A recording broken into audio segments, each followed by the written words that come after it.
اعوذ باللہ من الشیطان الرجیم بسم اللہ الرحمن الرحیم۔ سورہ بقرہ کے 5ویں رکوع سے اور 14ویں رکوع تک تو مسلسل بلکہ 15ویں رکوع کی بھی پہلی 2 آیات شامل کرنی ہوں گی۔ یہ 10 رکوعوں سے 2 آیات زائد ہیں کہ جن میں خطاب کل کا کل بنی اسرائیل سے ہے۔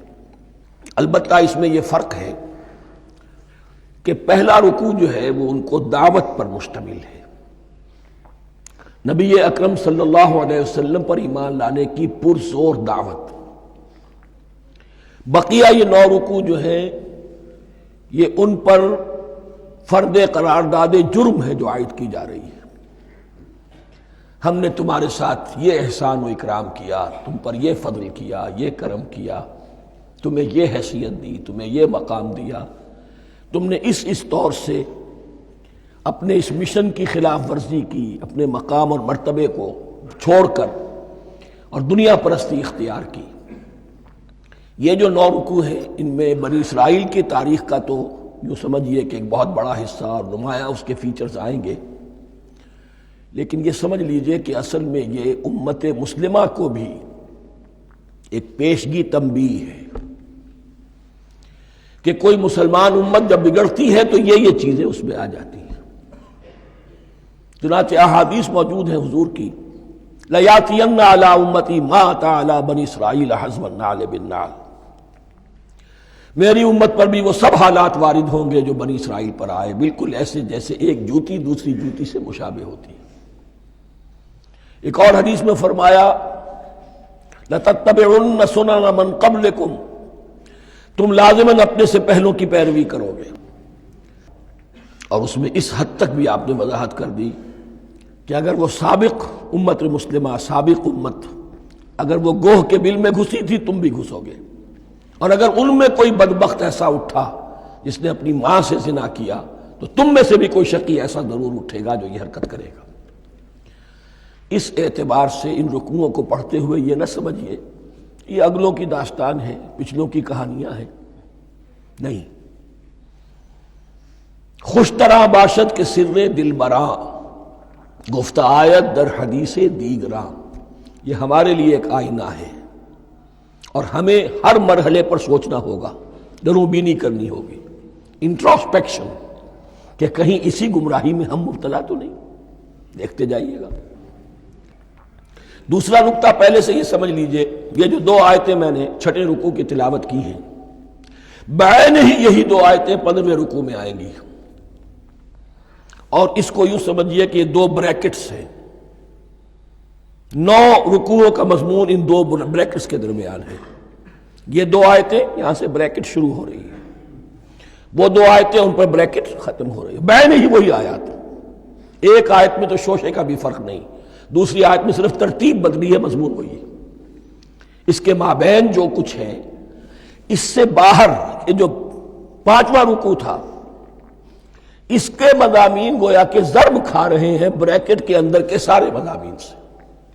یہ حساب کا بہت ہی عام فہم سا قاعدہ ہے، بریکٹ کے باہر کوئی رقم لکھی ہوئی ہے جس کے بعد کوئی زبر، کوئی جمع یا تفریق اگر نہیں ہے تو وہ ضرب کھائے گی، بریکٹ کے اندر جتنی بھی ویلیوز ہیں ان کے ساتھ ضرب کھائے گی۔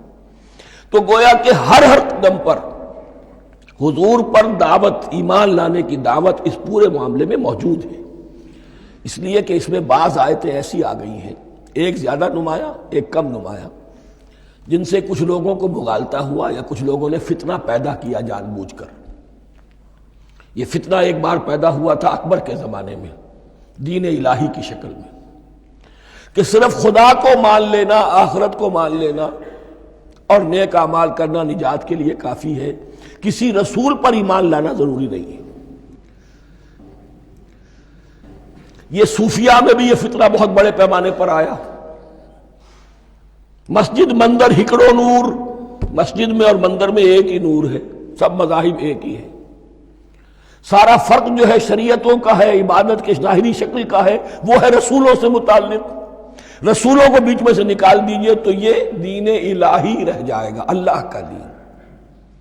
اتنا بڑا فتنہ تھا کہ جب ہندوستان میں سیاسی اعتبار سے، حکومت کے اعتبار سے مسلمانوں کا اقتدار چوٹی پر تھا، کلائمیکس پر، اکبر اعظم۔ اس وقت یہ دین الہی کا فتنہ اٹھا کہ دین محمدی کا اب دور ختم ہو گیا، وہ 1000 سال کے لیے تھا، 1000 سال پورے ہو گئے، اب الف ثانی ہے، دوسرا 1000 سال ہے، اس کے لیے نیا دین ہے، اسے دین اکبری بھی کہا گیا اور دین الہی بھی کہا گیا۔ اور اس میں ایک آیت آئے گی جس سے استدلال کیا ہے کچھ لوگوں نے۔ اس صدی میں پھر یہ فتنہ اٹھا تھا گاندھی کے فلسفے کے ذریعے سے، اور ایک بہت بڑا نابغہ انسان مسلمانوں میں سے، بہت بڑا نابغہ، جینیس، ابوالکلام آزاد، وہ بھی اس فتنے کا شکار ہو گیا۔ متحدہ قومیت، چنانچہ گاندھی اپنی پرارتھنا میں کچھ قرآن کی تلاوت بھی کراتا تھا، کچھ گیتا بھی پڑھواتا تھا، کچھ اپنشدوں سے، کچھ بائبل سے، کچھ گرو گرنتھ سے، معلوم ہو یہ سب ٹھیک ہے، سب ایک ہے، سب لوگوں کو ایک ہونا چاہیے، ایک قوم ہونا چاہیے، مذہب تو انفرادی معاملہ ہے، کوئی مسجد میں چلا جائے، کوئی مندر میں چلا جائے، گردوارے میں چلا جائے، کوئی چرچ میں چلا جائے، کوئی سینیگاگ میں چلا جائے، کیا فرق واقع ہوتا ہے؟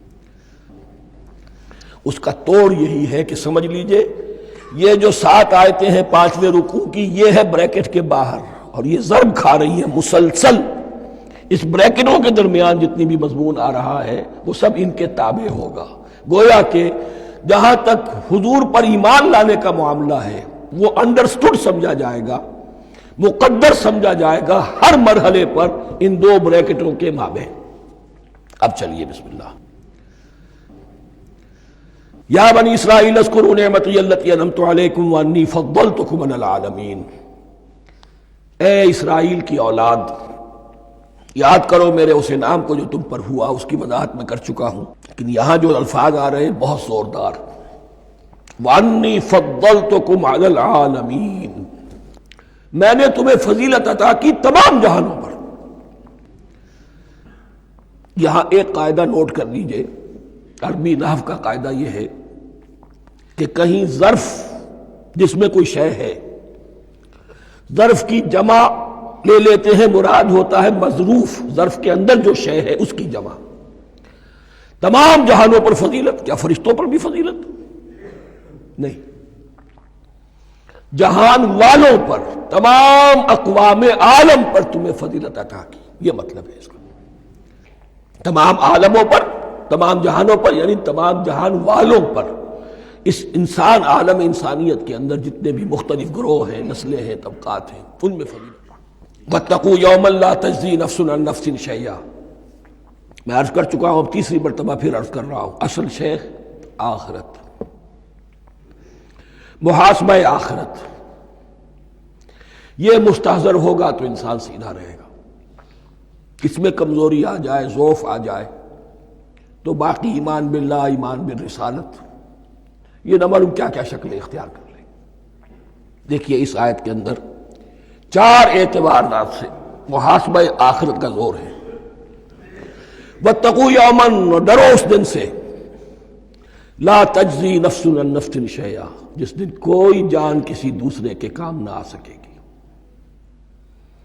ولا يقبل منها شفاعہ، اور نہ کسی سے کوئی سفارش یا شفاعت قبول کی جائے گی، کیٹیگوریکل ڈینائل، ولا يؤخذ منها عدل، نہ کسی سے فدیہ قبول کیا جائے گا، ولا هم ينصرون، اور نہ انہیں کوئی مدد مل سکے گی۔ ہم نے طرح طرح کے عقیدے، شفاعت باطلہ کا تصور، اہل عرب سمجھتے تھے ہمیں یہ فرشتے جو ہے خدا کی بیٹیاں ہیں، یہ لات اور منات اور عزا، ہم نے ان کے بت بنا رکھے ہیں، پوچھتے ہیں یہ اپنے ابا جان سے اللہ کی بیٹیاں ہیں نا، لاڈلی بیٹیاں، چھڑا لیں گے ہمارے ہاں بھی تصور ہے اولیاء اللہ چھڑا لیں گے۔ یا شفاعت باطلہ، خود حضور کی شفاعت کے بارے میں جو غلط تصورات ہیں، ایک شفاعت حقہ ہے، اس کی وضاحت کا یہ موقع نہیں ہے، وہ آیت الکرسی پہ جب ہم پہنچیں گے انشاءاللہ تعالیٰ اسی سورہ مبارکہ میں تو اس کی وضاحت بھی ہوگی۔ یہ سارے جو ہم نے جو گھڑ رکھے ہیں خیالات، ان کی نفی اس آیت کے حوالے سے کی۔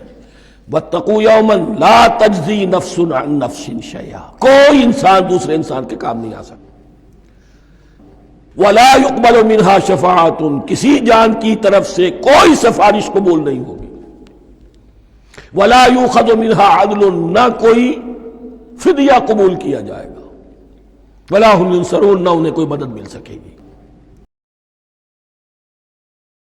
اعوذ باللہ من الشیطان الرجیم، بسم اللہ الرحمن الرحیم۔ اب اس کے بعد اللہ تعالیٰ کے احسانات اور ان کی طرف سے جو ناشکریاں ہوئی ہیں ان کی بڑی تفصیل کے ساتھ اب بات چلے گی، تفصیل نہیں، تیزی کے ساتھ۔ یہ واقعات کئی 100 برس کے ہیں، لیکن ایک تو یہ کہ ان کی تفاصیل مکی صورتوں میں آ گئی ہیں، سب سے زیادہ سورہ اعراف میں ملے گی، اور بھی کئی صورتوں میں آپ کو مل جائیں گی۔ یہاں پر تو پے بپے، جیسے کہ ایک قرارداد جرم کسی پر کی جاتی ہے تو اس میں سب گنوائے جاتے، تم نے یہ کیا، یہ کیا، یہ کیا۔ وَإِذْ نَجَّيْنَاكُم مِّنْ آلِ فِرْعَوْنَ، اور ذرا یاد کرو جب کہ ہم نے تمہیں نجات دی تھی فرعون کی قوم سے۔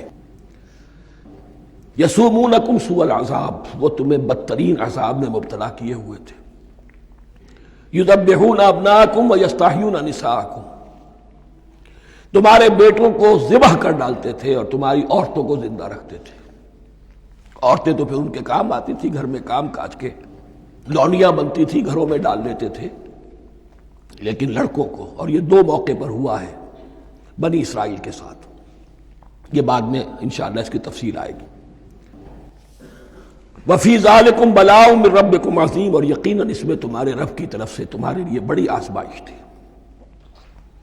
وَإِذْ فَرَقْنَا بِكُمُ الْبَحْرَ، اور یاد کرو جب کہ ہم نے تمہارے لیے سمندر کو پھاڑ دیا یا دریا کو پھاڑ دیا۔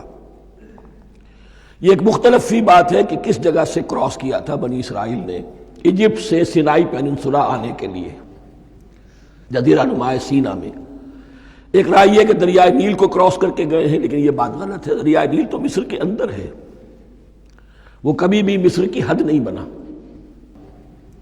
کسی کی رائے یہ ہے کہ جو خلیج سویز ہے، بحر قلزم جو ہے، ریڈ سی، وہ اوپر جا کر 2 کھاڑیوں میں تبدیل ہو جاتا ہے، خلیج عقبہ مشرق کی طرف اور خلیج سویس مغرب کی طرف، اور ان کے درمیان میں یہ سینائی پیننسولا جو ہے یہ تکون ہے، جیسے ہندوستان بھارت تکون ہے، ایسے یہ پیننسولا ہے، انڈین پیننسولا، سینائی پیننسولا۔ اور یہ سویس کینال تو بعد میں بنی ہے، خلیج سویس اور میڈیٹرینین بحیرہ روم کے درمیان یہ کچھ چھوٹی چھوٹی، اگرچہ چھوٹی تھی سمندر کے لحاظ سے، بہت بڑی بڑی جھیلیں تھیں، اور ان جھیلوں ہی کو پھر جوڑ جوڑ کر درمیان میں جو خشکی تھی اس کو کاٹ کر سویس کینال بنائی گئی ہے۔ تو اب تو یہ ایک مسلسل ایک رابطہ ہے، لیکن معلوم ہوتا ہے کہ یا تو خلیج سویس کو کراس کیا ہے حضرت موسیٰ علیہ السلام نے، اور یہی میری رائے زیادہ یہی ہے، اس لیے کہ کوہ طور جو ہے وہ اس پیننسولا کی ٹپ پر ہے، نیچے ہے، یہاں جہاں پر پھر ان کا قیام رہا، اور جہاں پھر حضرت موسیٰ کو 40 دن کے لیے کوہ طور پر بلا کر اور پھر انہیں تورات دی گئی ہے۔ تو معلوم ہوتا ہے کہ جو خلیج سویز ہے اسے کراس کیا ہے۔ کراس کس طرح کیا ہے کہ حضرت موسیٰ کے عصا کی ایک ضرب سے سمندر پھٹ گیا۔ فَكَانَ كُلُّ فِرْقٍ كَالطَّوْدِ الْعَظِيمِ، دونوں طرف چٹانوں کے مانند پہاڑ کی طرح جو ہے وہ سمندر کھڑا ہو گیا، اس کے راستے سے یہ نکل گئے۔ اور پھر جب فرعون اور اپنا لشکر لے کر جب آیا ہے، اس نے سوچا ہم بھی نکل جائیں، وہ غرق ہو گئے، اس لیے کہ دونوں طرف کا پانی آپس میں مل گیا۔ یہ تھی کیفیت، اور معجزانہ کیفیت تھی، یہ کوئی فطرت کے یا نیچر کے اصول کے مطابق بات نہیں تھی، اور میں عرض کر چکا ہوں، آپ کو بتا چکا ہوں معجزہ کسے کہتے ہیں۔ وَإِذْ فَرَقْنَا بِكُمُ الْبَحْرَ فَأَنْجَيْنَاكُمْ، جب ہم نے تمہارے لیے یا تمہارے ساتھ سمندر کو پھاڑ دیا، تمہارے لیے، تمہارے گزرگاہ بنانے کے لیے، تو تمہیں تو نجات دے دی۔ وَأَغْرَقْنَا آلَ فِرْعَوْنَ وَأَنْتُمْ تَنظُرُونَ، اور تمہاری نگاہوں کے سامنے فرعون کے لاؤ لشکر کو غرق کیا، تم دیکھ رہے تھے، یہ گزر چکے تھے، اس ساحل پر کھڑے ہیں، ادھر سے یہ داخل ہوئے ہیں، اور پانی دونوں طرف سے آ کر مل گیا اور یہ غرق ہو گئے۔